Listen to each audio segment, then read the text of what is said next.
my channel. So, andito tayo, nagtatago, charis. So, ayun guys, alam nyo naman na nandito pa ako sa probinsya. So, nandito tayo sa sasakyan. Kanino kaya ito? Makiano muna ako kasi maingay man doon. Ganon. So, ngayon, for today's video, gagawa ulit tayo ng panibagong kwento-kwento. Ganon. Ayan, so, ayun na nga. Ang ating Sir Pugong Biyahero ay nag-i-enjoy muna sa Siargao kasama ang kanyang mga best friends. Siguro magkakaroon sila ng heart-to-heart talk. Kung heart-to-heart talk, kung ano ba yung pwede nilang may advice siguro pagdating sa puso ni Sir Paul. Char, ano ko lang yun ha, gawa-gawa ko lang yun. O pwedeng ganun, diba, pag-usapan nila kasi, diba, parang nakakatuwa lang makita na ang wallpaper ni Inday Krishna ay alam nyo na, hindi ko nasasabihin, nakita nyo yon, diba? Kaya ako talaga guys, positive talaga ako na may something, ha? May something talaga guys. Oo. Ano lang siguro, mayroon lang talaga sila na usapan na talagang private ganon. At wag na natin yun pakialaman. Basta napapangiti tayo sa mga nakikita natin, di ba? Ito, pagpunta ni Sir Paul sa Siargao, maghingi ng advice sa kanyang mga dalawang kaibigan. Di ba? Hindi. Tapos ang Inday Krishna ay busy, nakadalawang charity na siya. Aba, ang Inday nagle-level up. Diba? So, si Sir Paul, siyempre, napaka-hectic din ng schedule niya karapatan naman niya din yun na magpasarap muna, magliwaliw, kumbaga, kasama ang kanyang kaibigan, mga kaibigan, ganun. Kasi, mayroon kasing mga bagay, halimbawa si Sir Paul sa PB team, meron siyang mga personal matters na hindi niya pwedeng ma-share sa PB team, ganun, pero kaya niyang i-share doon sa kanyang mga best friend. Guys, nandito ako, ang ganda dito ng view. Yun, kaya andun sila sa lugar na talaga namang napakaganda, which is Siargao. Napakaganda talaga sa Siargao, guys. Diba? Ako, malay natin, diba? No? Kunyari lang.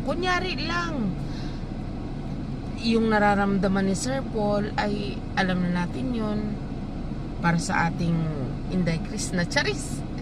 Diba? Tapos, hindi niya masabi pa. Hindi niya masabi sa PB team at hihingi din siya ng konsulta doon sa mga kaibigan ba niya, no? Sa mga kaibigan niya na kaibigan pa niya magmula pa nung sila ay mga nag-aaral pa sa Mindoro. 'Di ba? Siya ay kumbaga komportable siya magkwento sa mga best friends niya. Ayun, kaya mas maganda yun na nandoon nga sila, nagbiyahe sila, diba? Kasi sa dinami-dami ng ginagawa niya, or siyempre naiisip din niya yun. Marami din kaya silang good memories, diba? Mga happy memories ni Inday Krishna. Ay, basta ako, gusto ko talaga sila makita ulit na magkasama. Pero wag natin madaliin, diba? Darating yung time na, diba, sabi nga ni Sir Paul, wala siyang hindi binabalikan. Lahat ng mga natutulungan niya or gusto niya i-motivate ay binabalikan niya. Kaya hoping talaga tayo, alam natin yan, na darating yung time na talagang magkikita ulit sila.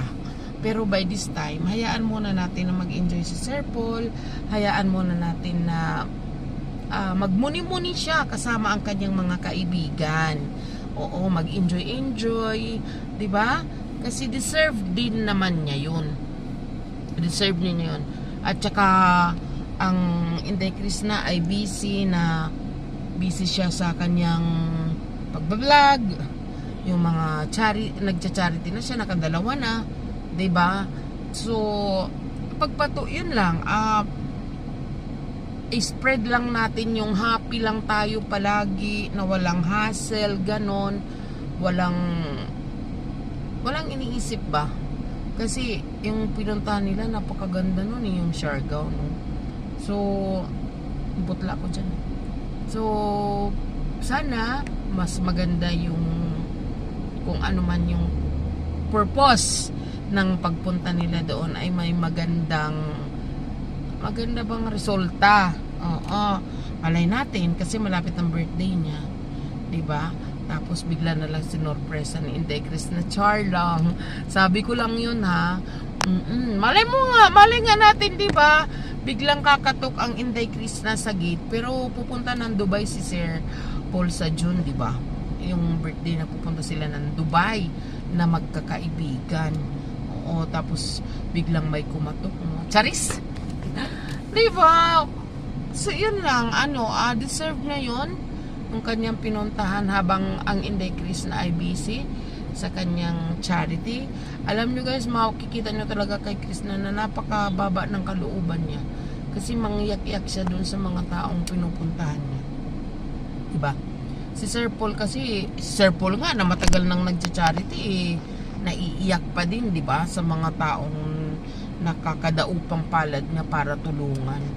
So ayun, maging strong lang sila lalo si Sir Paul, si Inday Krishna, 'di ba? Kasi marami pa talaga silang kakaharapin.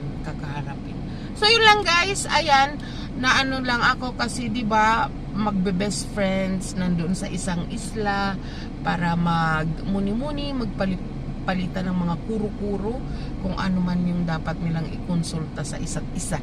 Ayan, so ayan Sir Paul, Sir Toots at GRTV, mag-ingat po kayo dyan and enjoy your quick vacation sa Siargao. Okay? So ayan, habang ang isa doon ay patuloy na nag-upload, nagba-vlog. Diba? Sana kung ano man yung inyong mga agenda dyan, maganda ang outcome. So thank you guys, ayan lang po, at ingat kayo dyan Sir Paul, and hanggang makabalik kayo sa inyong kanya-kanyang mga tahanan. Thank you guys for supporting me. Ayan, salamat at lagi kayong nandyan sa akin. Patuloy lang tayong magmahalan guys, napakagulo ng Pilipinas, tayo ay magmahalan. Okay? Thank you guys for watching and I love you all.